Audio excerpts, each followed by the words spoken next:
Hello po mga ka-OFW, mga kasitaw.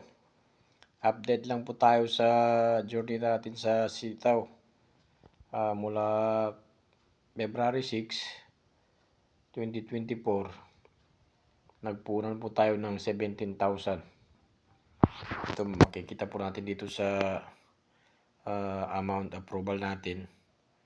Makikita natin dito yung capital natin dito. So 10,000, tapos 2,800, dinagdagan ko ng dinagdagan, tapos 1,000, tapos 3,200. So total po niyan is 17,000. Yan po ang pinuna natin dito sa sitaw. So nag-start po tayo sa February 6, 2024. So titingnan po natin kung magkano yung kinita natin dyan sa loob ng 22 days. Okay. So yan na po yung ano natin. Yung pricing money po natin is 1,460.46. So yung pumasok na po sa wallet balance natin yung 17,906.52. So yan na po yung bumalik sa wallet balance natin. So sa ngayon po ay makikita natin kung magkano na po yung kinita natin dyan sa loob ng ano na yan, 22 days. Ayan na po yung profit natin is 2,766. Yan na po yung kinita natin. Yan po. So yung product po natin is 10 lang. Yan. So ngayon po tuturo ko po kung paano tayo mag-process ng order. Dahil may laman na po yung wallet natin. So ayan, kasi nag-process na kanina ng sa 19 items na binayaran ko kanina. Ay yung natira ngayon is 14,064.52 na lang. So pambayad naman natin yan sa sa mga orders para po ma-process yung mga orders natin, kasi po medyo natabakan tayo ngayon. So click natin yung orders. Ganito po yung ganito po yung pagpa-process ng order. Click natin itong orders. Click. Yan po. May intake at deliver. Yan. Ito po yung mga bagong order sa akin. So natambakan na ako. May Phoenix na ako na 98. So yung shipping lang is isa na lang. Yan yung mga nakaprocess na natira na lang sa bayad na. So yung delivery 75. Yan. So ngayon ganito po tayo mag-process ng orders. Pipiliin po natin yung mga maliliit lang ang presyo, tulad nitong 218. Tulad nito 218 na yan. Yan, mga ganyan. Yan ang kukunin natin, mga ganyan na mga presyo. Yung may 200 lang. Para po pasok tayo sa 55% na nila, yung processing rate nila. So ngayon po, umpisahan po na natin. Ito kukunin natin itong mga orders na ito. I-click po natin itong itong bilog. Ito. Yan. Yung price niya is 218.82. Yan po. Kukunin natin yung ganyan. Click lang natin mga ganyan. Tapos ito. Basta kung yung presyo na dyan, mababa yun ang kunin natin. Yan po, kunin natin yan. Yan. 218.28. 205.28. Yan, 205.44. Yan po mga price na pipili natin. Yan. Kasi yan ang kaya natin i-process ngayon. Yan. 217.21. 214. 223.63. Tapos yan, 217.21. So pag natapos na yung ganyan, i-click muna natin itong pay and take delivery. Ito pong i-click natin kasi naubos na yun sa sa baba. Yan, i-click natin yan. Click natin. Yan, dito po natin makikita yung mga order code nya. So ako kasi sinusulat ko yung mga order code na yan kasi nga kailangan natin yan, may sulat para matandaan natin. Okay, so isulat po natin itong order code, tsaka order amount, tsaka delivery amount. Sulat po natin lahat yan. Okay, sulat natin yan, dapat sinusulat lagi yan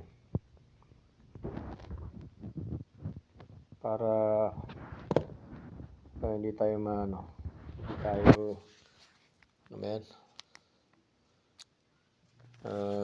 malito. Pero ako pansamantala ko na lang muna, screenshot ko na lang muna.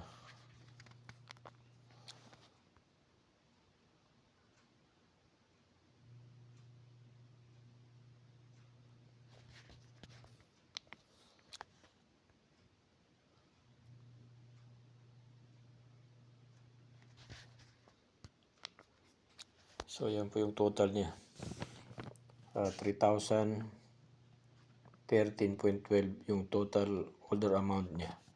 Tapos total delivery amount is 2,816.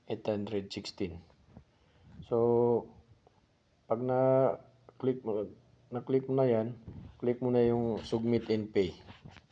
Okay, click natin ito. Yan. Okay, para mabayaran natin yan, click. So yan, successful na siya.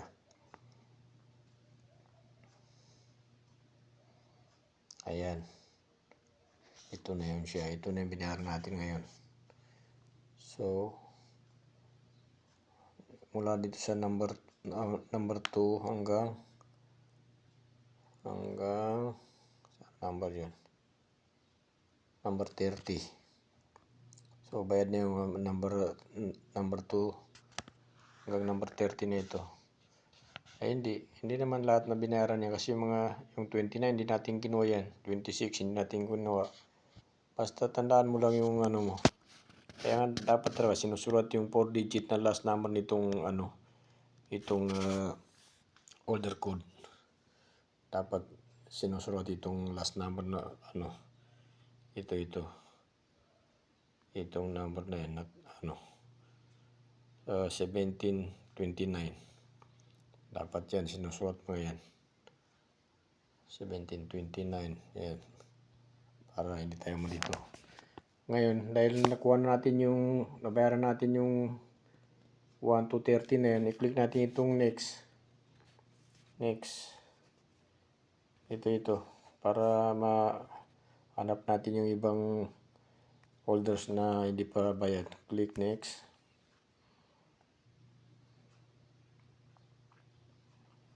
Ayan, nandito na siya sa 31 to 60. So ngayon hanapin naman natin yung mababang presyo. Ayun ang kukunin natin to, 217.21. Kunin natin yan. Tapos ito 223.63. 209.72. Yan ang mga kunin natin. Mababa lang ang presyo para makapasok tayo sa 55% processing rate nila. Yan. Tapos yan. Yan. Yan. So ngayon, punta tayo sa PN Tech Delivery. Click natin ito ulit. Click natin ito. Okay. Click lang yan. So ito na naman siya. Isulat natin yan. Dapat sinusulat lagi niya. Pero i-screenshot ko lang muna para makuha ko yung mga code na yan. Isusulat ko na lang mamaya. Kasi pag isusulat ko yan na abang nagbe-video ko, hindi matatagalan tayo. Kaya screenshot ko na lang muna. Baga ano ko lang ito sa inyo eh. Demo ko lang sa inyo.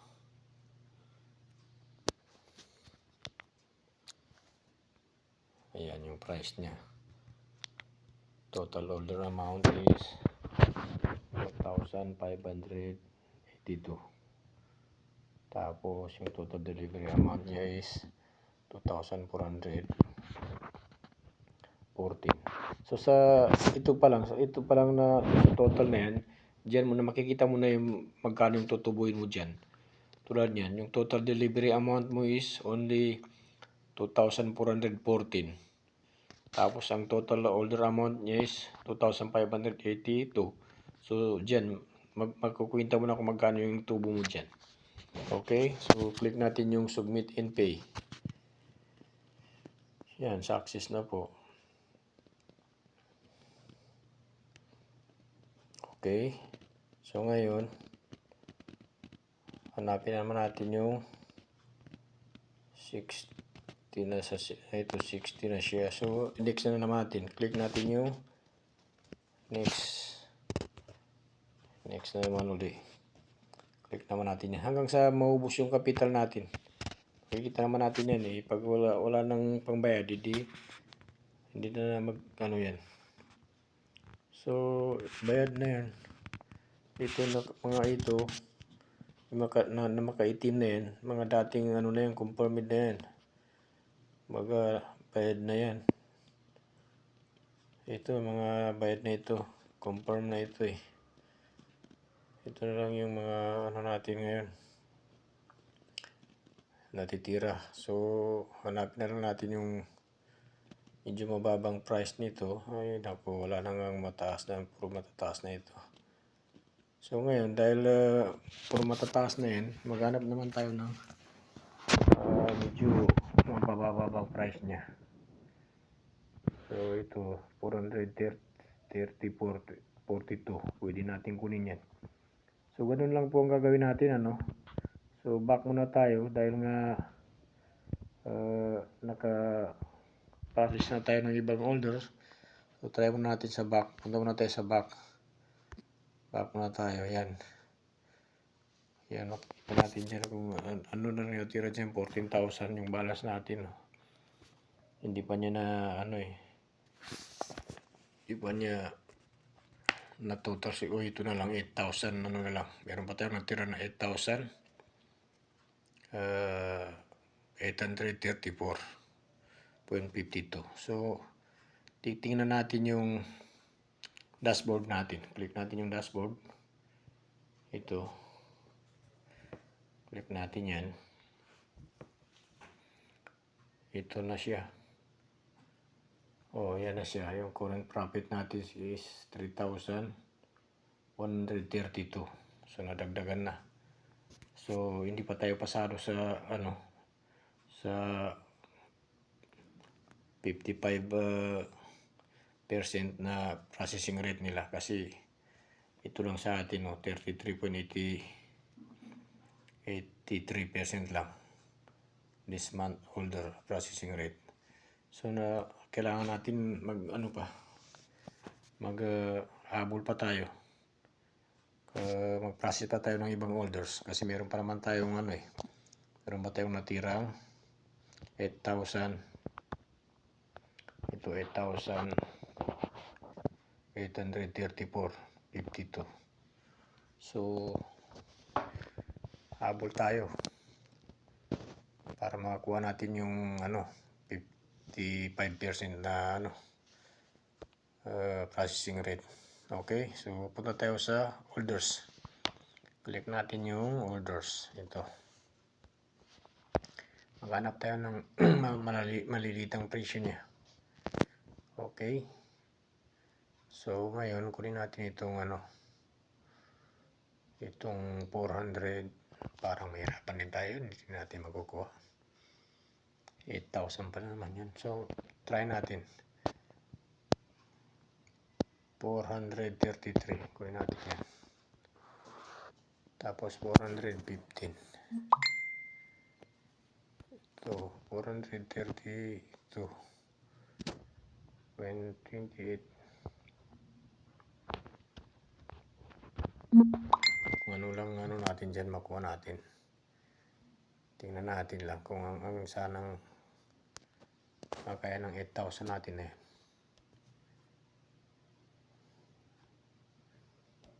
No choice. Yan na lang mga presyo na natira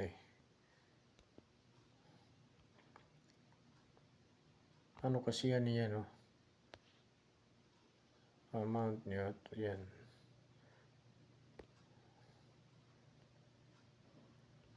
Try natin kung saan ang kakayanin ng na yan. 8,000 na yan. Kunin na natin yan mga 400 plus na yan. No choice Okay. Tapos click natin naman yung pay and take deliver. Okay. Yan.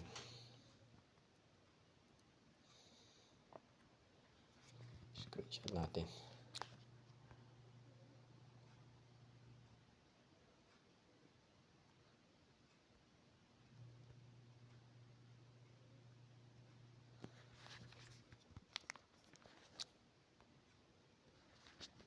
$3,000 na. 3,861 na lang. So may 3,000 na lang tira sa atin. Bilis. Yan, success. So tingnan natin kung ilan lang natin. Tira sa natin. Yan 5,000 pa. 5,225.52. Natin sa natin kung 38 pa rin. So natin 33.83% pa lang. So hindi kakayanin siguro. So wala namang problema kung hindi tayo papasa ng ng 55% processing rate na yan. Ang mangyayari lang po kasi mababawasan tayo ng 1%. Kumbaga yung natin 7% na profit natin, pag hindi tayo pumasa ng 55% na yun, is magiging 6% lang ang profit natin. Bawas siya ng 1%. Ganun po kadali. Okay lang yun kasi at least meron naman tayong matitirang 6% na profit. Kahit na hindi tayo papasa ng 55% na processing rate nila.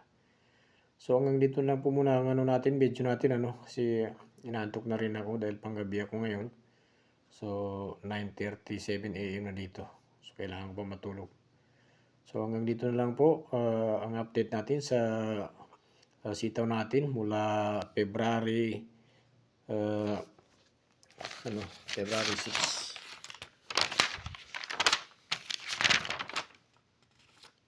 Okay. February 6 to ano ba ngayon? February 28. Okay. So hanggang dito na lang po. Maraming salamat sa panonood. Sana mag-member na kayo sa Sitaw para kumita na rin kayo katulad ko. Inshallah.